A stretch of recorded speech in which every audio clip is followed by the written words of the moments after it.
Hey guys, it's Will from the Back 40 and I hope you're having a great day. A couple of days ago, I did a video about how the tariffs on Brazil were going to have a double impact here in the United States.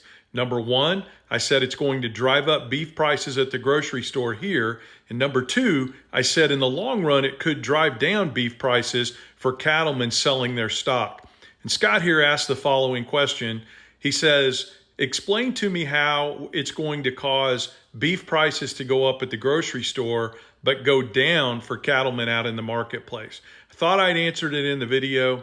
I didn't answer it for Scott. Came back again today and said, hey, I'm still waiting for the answer. So here you go, Scott. This is the answer. Now, to clarify, the way the market exists right now is we've got two things going on. We've got all-time low herd sizes in this country for cattle. They're almost at a 60-year low, which means there's a scarcity of beef in this country. And we're trying to make up for that in trade policy by allowing primarily Australia and Brazil to dump a lot of beef into this country to keep the price at the grocery store at least at manageable levels. Now, these tariffs going into place on Brazil of 50%, and the fact that beef coming from Brazil is not exempted is going to cause the cost of beef coming from Brazil to go up by 50%.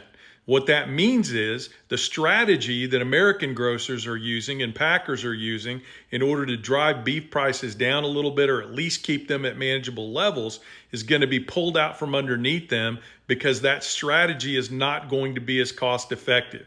So what you're going to see as the cost of beef coming from Brazil goes up, the cost of that supplemental beef going into our grocery stores is going to go up as well. That's part one. So what effect does that have?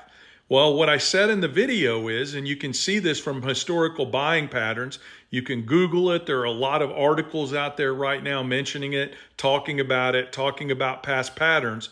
But what happens is when beef or any other protein or grocery item reaches a certain level of cost at the grocery store, consumers transfer from that protein source into other sources of protein. So eventually at $13+ a pound, let's say for ground beef, you put your own number on there, people are going to stop buying ground beef and they're going to move to other sources of protein like poultry and pork. Now you can document this through a lot of sources that are out there on the internet. The USDA tracks this. There are some different grocery wholesalers that track this, but there are multiple articles and studies available that will validate this point that I just made, okay? So that's how prices go up at the grocery store. The cutback in supply, either because buyers don't want to buy the more expensive beef from Brazil, or the increased cost, if those levels of imported beef stay the same, drive the price up at the grocery store. So that's part number one. Now let's talk about part number two. So the reason why per pound beef prices are so high, and again, you can document this from multiple sources. I'd recommend Progressive Farmer, DTN. There are a lot of different news organizations out there in agriculture that have written articles about this issue.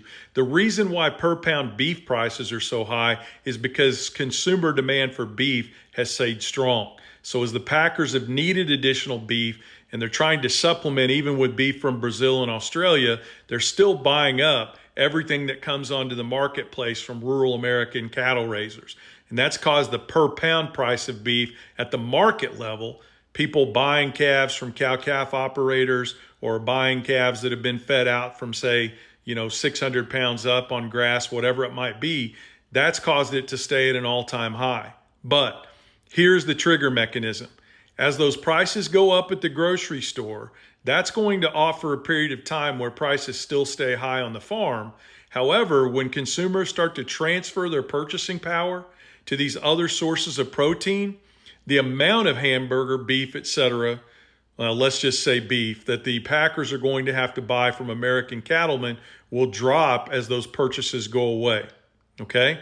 So the initial price increases at the grocery store. That leads to a transference of purchasing from beef to other sources of protein like poultry and pork, which has happened many times in the past. When that happens, the need for beef supply goes down, the packers quit buying as much, and the per pound price drops. Okay? So that's the two-part series of what happens here. They don't happen simultaneously. One happens before the other. And there are a lot of articles out there right now that say if Trump doesn't back away from the tariffs on Brazil, guys, which he could do tomorrow, all of this is null and void if he wakes up tomorrow morning like he has 132 times so far and says these tariffs are not in place anymore. Well, it could all go away tomorrow. But that's my explanation of how it could happen. And just to be upfront with everybody, that's just based on my research of all the articles and studies that are out there in the marketplace right now. Hope that explains, Scott. Just giving you some general ribbing there in the comments. I do think it's a good question, and I appreciate you asking it. Have a great day, everybody.